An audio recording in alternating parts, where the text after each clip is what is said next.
Welcome to a life of a 30 years old small meat shop owner. Hey guys, it's me, MG, na naniniwala hindi pa huli ang lahat. So tara, story time tayo today of how we started this business way back 2019. So originally, tatlo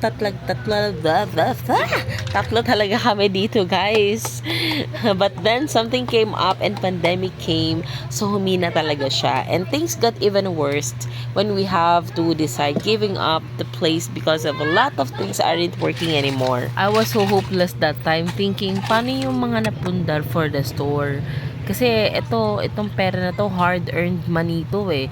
And it also caused me to depression. But then again, I had to process everything in my mind na this is how it works and this how business works. Tarang! Kala mo talaga. Pero puwera biro guys, hindi madali yung mga napagdaanan namin at napapagdaanan namin everyday. Hindi ko rin malalaman yung mga rest na to kung hindi ko talaga siya sinubukan. So dumating na din sa point na magsasarado na sana kami, kaso ayaw din ni Mudra. So that time, my mom was renting for her tailoring services just along the street.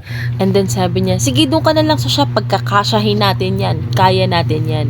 Yun na nga, at nag-reopen kami dito mismo sa may tahian niya. And then, parang hinati itong space para makapag-reopen kami ng milk tea. And at the same time, meron ding tahian. Wait, parang inulit ko lang yung sinabi ko. But anyway, thank you, mother. Anyway, so moving on, ayun, nag-open kami. And then, tinry din namin na makuha yung attention ng mga tao. Hindi rin madali na mag-build ng isang brand, lalo na marami tayong competitor sa paligid-ligid. Na very competitive talaga yung mga prices nila. So, starting that day na nakapag-open kami, ang sinabi ko na lang sa sarili ko na sige, itutuloy natin tong laban na to. And kung sino man yung mga tao na makakasama natin along the way, I'm just gonna be thankful. And I will always be thankful. Kasi sinamahan nila ako sa journey na to. During the progress, naranasan ko yung magkaroon ng anxiety, ng depression. Pero I realized na parang pangmayaman pala yung depression, no? Na wala pala akong karapatan nun. Charat! Moving forward, sobrang nakakatuwa. Bumalik na yung dati namin mga customers. Although minsan ang sales hindi laging Pasko, alam niyo yan. Nagkaroon din kami ng iba't ibang klaseng drinks, hindi na lang milk tea ngayon, kundi meron ding fruit tea, frappe, milkshake, and of course, hindi yan makukompleto hanggat walang pizza.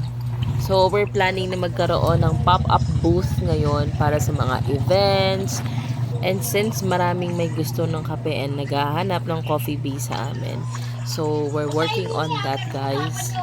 Wait lang tayo, paunti-unti lang. Makakapag-start din tayo niyan. Bagitin ko na rin yung mga kapatid ko na patuloy na sumusuporta sa business na ito.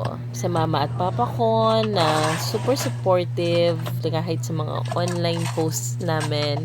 Lagi talaga sila number 1 fan talaga. Huwag kayong mag-alala guys. One day naiyak ako, chefs. One day makakabawi rin ako sa inyo. I love you guys! So hanggang dito na lang muna for now. Always remember to keep our faith and love and prayers every day because He always has a better plans for us. God bless everyone. Alam ko malayo pa, pero malayo na.